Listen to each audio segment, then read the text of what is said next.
Good evening, everyone, and welcome to another edition of Awake in the World. We are live on this glorious Saturday, the 28th of August in the year 2021.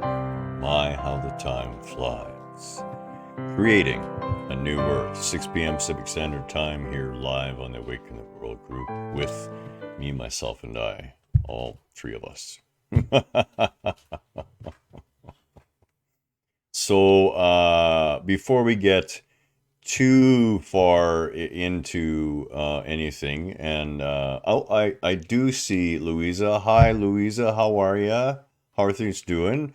We were out at the lake again today. We were very blessed to have one of our group members come along with their young boy, and we did some kayaking, and of course, I did some swimming as well. And when Kelly and I got there, it was quite early in the morning. And these days, with the cooler mornings, you get the joy of the mist on the lake and that almost cold experience you have. So this was a picture that I had taken this morning, right? Just want to share that with you. It's absolutely sublime, and you can see still the mass of bugs that are still floating around there. Most of them dragonflies, and dragonflies are just an absolute hoot. So that's it for that. Now we're going to get on with tonight's video. So, as always, let me express my love for each and every one of you. No matter what's going on, it's exactly what it needs to be for you and for all of us. And this is what we're going to talk about tonight. So, there's a couple things that I want to kind of get off my chest, before we get too deep into this. And the first one is this, and this is more of a general, be mindful, be very aware. So I've been noticing that the language is starting to change around those people whom the society would consider to be not participating in the way that they should. So I'm going to give you an example of this. There was an incident in Vancouver, and the Vancouver police officer used the word horrifying. That it was horrifying that this homeless person was begging for change and stopping this car from moving, and the person became incensed and was obviously, under the influence of something. And I do understand how that can be upsetting. But it's the way the encounter was described, and I've seen this language come up before to describe people who are not, refusing vaccines or refusing to wear masks, or the Fairy Creek blockade. The same sort of language is being used, where it's being amplified at a level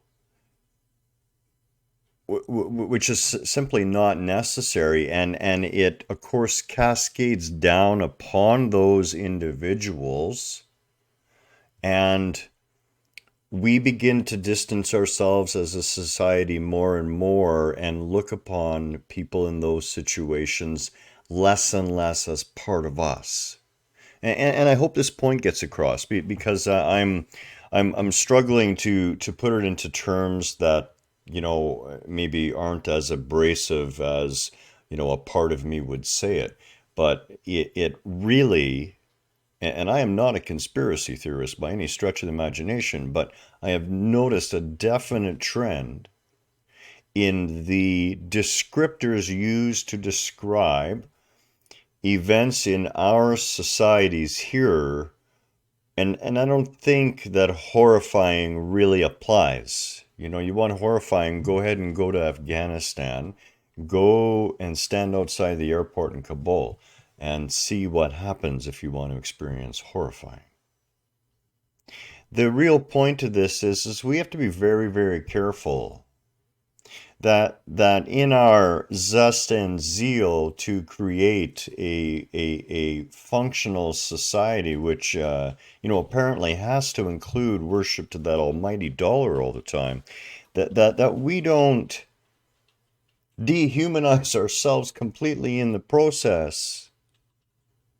And this is going to play right into what we're talking about tonight. But there's this separating divisive trend that the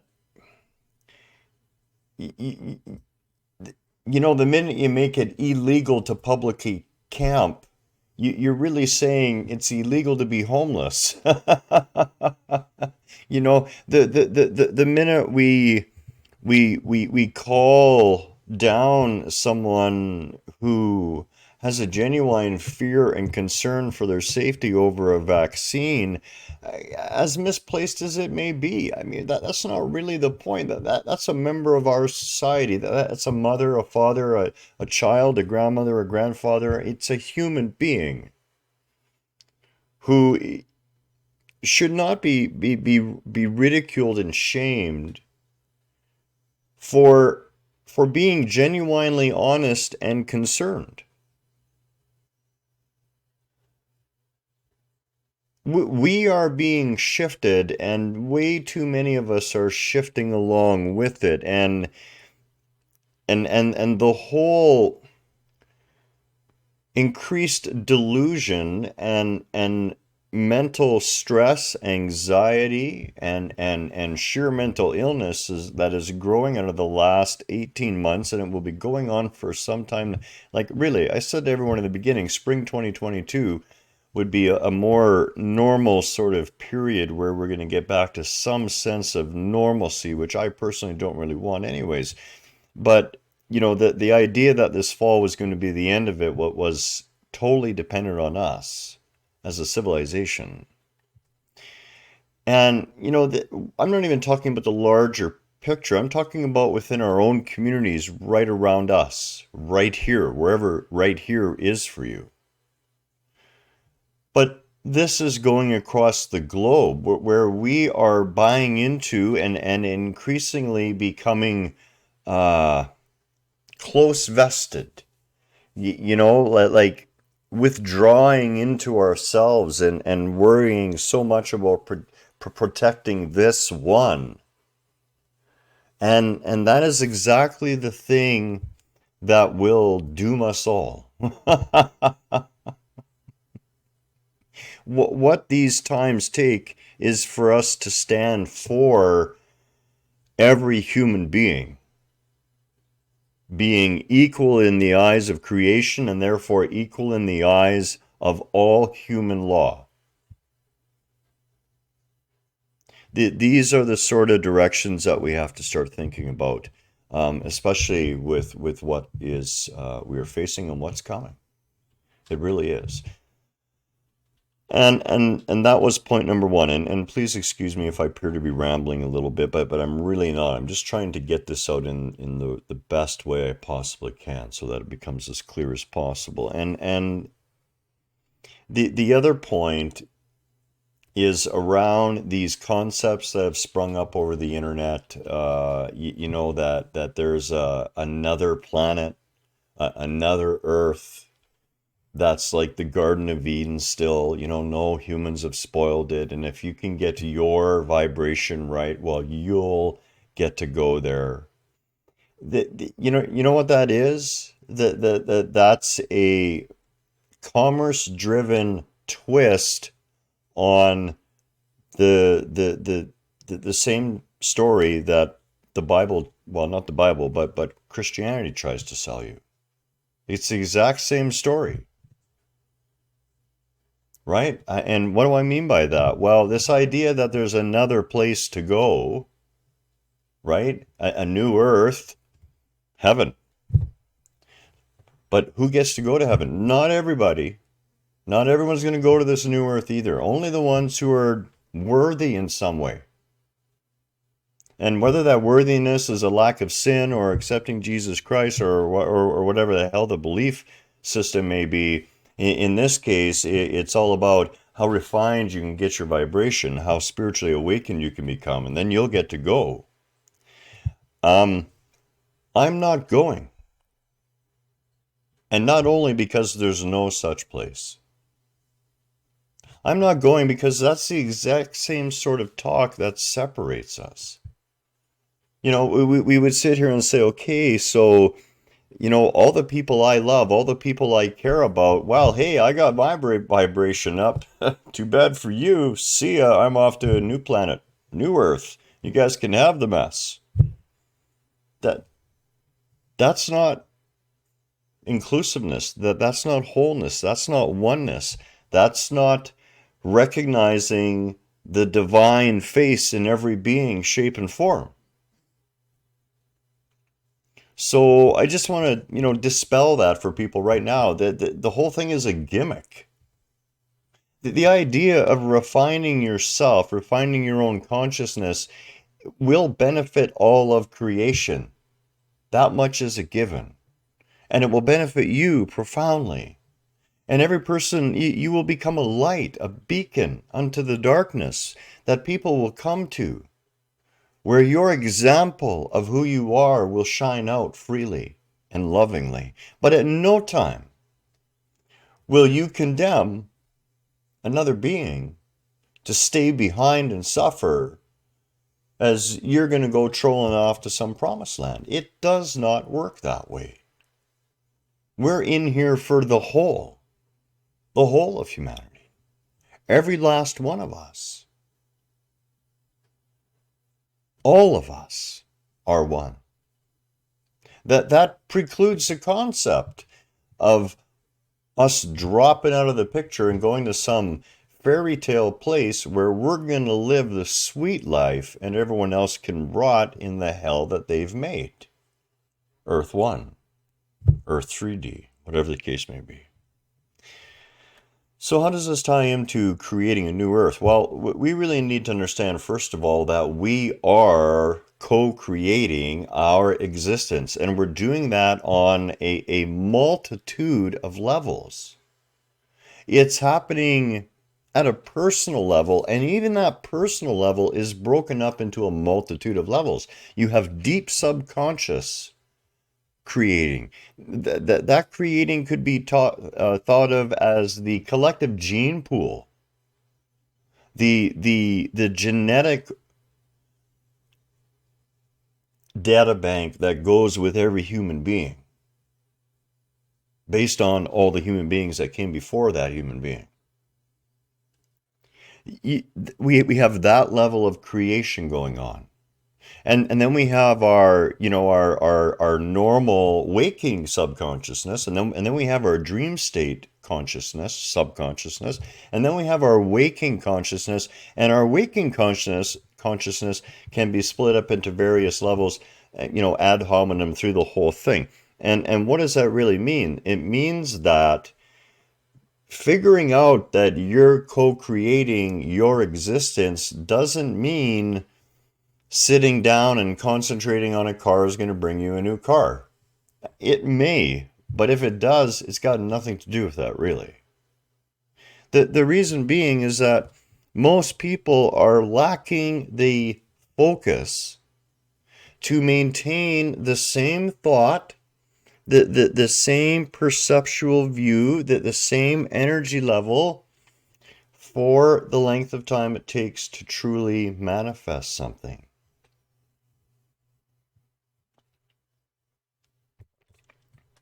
And believe it or not, it's actually a really good thing. Like I said, if everyone got to manifest really easily whatever it is they wanted, we'd have a world full of oceanfront property stacked 3,000 units high, and there would be a pile of Ferraris and other sports vehicles that would make a mountain taller than Everest that you'd have to go find in your parking garage. We would destroy ourselves almost instantaneously. So how do we create? Well, one, we don't get the idea that there's somewhere to run. That's not creation. That's called abandonment. And here's the deal with our creations. We created it by hook or by crook, and that is not a judgment. Get the word blame out of your head. There is no blame. And I'm going to say this just one more time to be crystal clear. When I died the first time, I was a mean, nasty son of a bitch, and I was out to kill God. And the last thoughts in my head were the pictures I were creating about what I was going to do with God when I got to him. Lo and behold, there was no him. And I lost all desire to harm or hurt anyone in that near-death experience.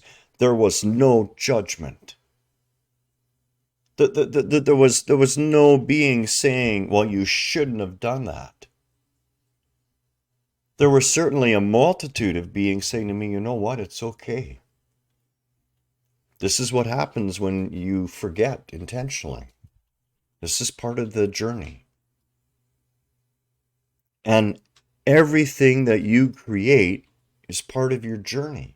It gets woven into that fabric, that beautiful, glimmering, ever-shifting web that is our existence, both apparent as an individual and apparent as a collective and as one whole.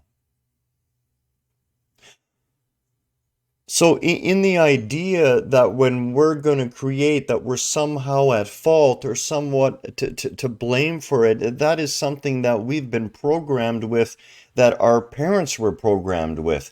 And we bought in the idea of conditional love. You know, the idea that as long as you're good, you're wanted. But when you're not good, you're not wanted. And it doesn't have to be that literal, but sometimes it is that literal. You know, the idea of go to your room. I always kind of wondered about that one myself. Whether or not that was actually valuable. But this is a way that we were raised in a lot of times, and it's, again, not to blame. You know, a lot of us had really unconscious parents, and that was part of the plan too. It gave us the seed, the opportunity to awaken to a higher level of being with ourselves. And this is why, as that divine creator loves the murderer, the rapist, the child abuser, so too must you love all your creations. And that is the first step. The first step is to accept with gratitude and love every single thing that you've ever co-created alongside of life for yourself. If you can see it in the right eyes, you will be filled with a deep sense of gratitude. That despite your unknowing, despite your unconsciousness, life has lovingly created alongside of you. And here you are today, with magnificent opportunity, with magnificent choice to make.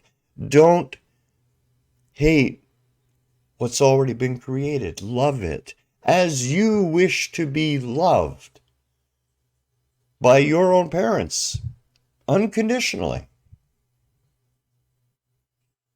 without judgment. As you wish to be loved and are loved by that divine field of consciousness, God itself, whatever you want to call it, you are loved eternally. And your existences will grow in ever-increasing power of creationship. The ability of yourself to create first begins with accepting you just as you are. Accepting all the things you've created, not to blame, but to take responsibility for, because that's your power. When you realize that you're responsible for it, you have a direction. And being responsible doesn't mean you have to take abuse. It doesn't mean you have to put up with people who no longer fit in your life. It doesn't mean any of those things. And we have to be really, really clear about that. I said to the group member who came along with us today, I said, if you're making it about someone else, you're lying to yourself. Everything's always about you. And boy, that's a hard one for a lot of people to accept.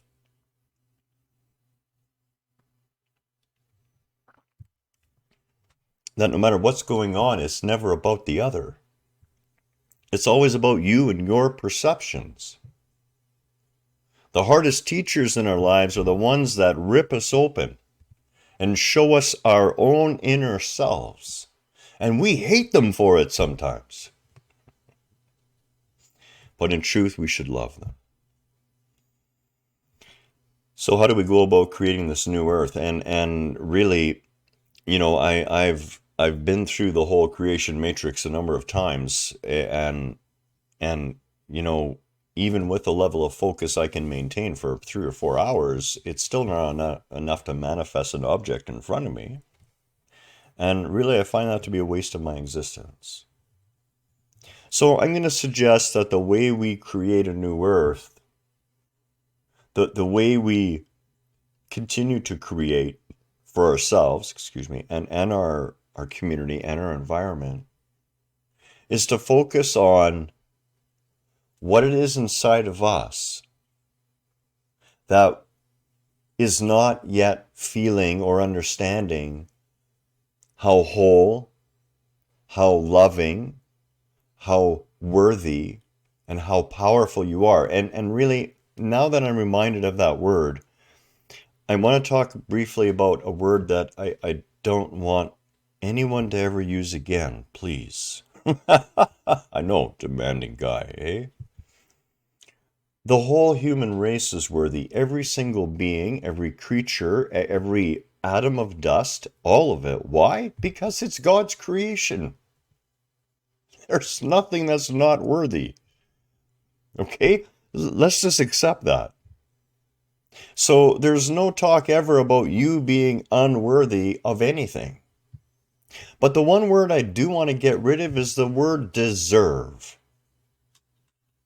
Because that word to me is hideous. The idea that someone deserves what's happening to them, while someone else does not deserve what's happening to them. Again, it creates that separation. So when we're talking about creation, we're not talking about trying to create. What we're really talking about is getting ourselves in the right state of being. Fearless, guiltless, standing centered in our own power, calmly projecting that arrow of creation, thought, word, and deed, outward as a natural extension of ourselves. To stand there and be that light. To live from that place of compassion, from that place of love. That there's no thing to do. That there's nothing that you need to focus on to create. In all honesty, there's not. If you want the very best results in your own existence and in your community's existence and in the world, in humanity's existence, give up on trying to create an object or a thing for yourself. Don't even bother trying to create because you're trying to replace what you don't like with something you do like. Instead, love every aspect of your existence. And if you can't love an aspect of it, look at it deeper and deeper and deeper until you do see the love. And then love it. Choose to create for yourself a state of being. The state of being that you create for yourself is your strongest creator. Because what that does is it gets you as an egoic entity in alignment with the big you, which is actually a Y.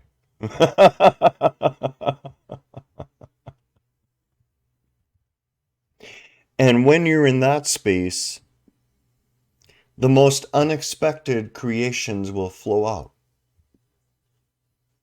You see, we spend far too much time trying to mentally do something about our existence, and that's not what creation is about. Nobody ever said that there's not a document anywhere, that there's no religious text. Trust me, I've read them all in more languages than I can count, that ever says creation has anything to do with thought. It certainly does, though, and there goes Garen again. But the only reason it does is because we tend to have repetitive thoughts. And repetitive thoughts are creative. So if you call someone a frog, they don't turn into a frog. And if you think about them being a frog every day, they're still not going to turn into a frog. But you may start thinking about a frog every time you see them. The point is it's not about the thoughts. It's not about choosing to create something. It's about choosing a state of perception and of being that's in alignment with the truth of who you are, letting go of the bank. Let go of the shores of life. Let go of the reeds on the edge. Throw the paddle out and allow life to take you on the journey that you mapped out before time began. And this journey will offer all the fulfillment, all the healing, all the joy, all the wisdom, all the knowledge for not only yourself, but all of creation. The whole planet will benefit from that.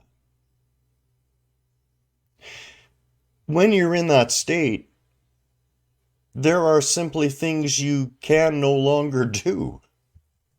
That there will be a natural outpouring into the physical realm of changes. People will cease to recognize you on so many levels. They'll think you flipped your lid. But nothing will have changed. The only thing that will have changed are your own perceptions. The way you choose to view yourself and the way you choose to view the world around you. Our true ability to create lies in our willingness to get into harmony, in alignment with the truth of our own existence. There is no place to run to, and nor should we be willing to run away and leave any members of our human family behind. It doesn't wash with me on any level. And I know better. That's it. That's all tonight. That's really all I have. It's going to be a tough winter if you're living in North America. There's a lot of places it's going to be tough actually this year, but I don't like to project too far ahead. I don't want people to get upset again, but if you're in areas where you normally get a good snowfall, and you're anywhere in North America especially, and I'll talk about other places as well, be prepared. It's going to be a really tough winter time. A lot of cold, a lot of precipitation. And these are all, little tiny dominoes that are beginning to fall over. And this is not a time to become afraid. This is a time to become energized, to center ourselves, to open ourselves to even deeper expressions of love in our being. Trust me, you have an unlimited supply of love within you. It is eternal, infinite. Let it flow. Again, all my love. Namaste. Have a beautiful night.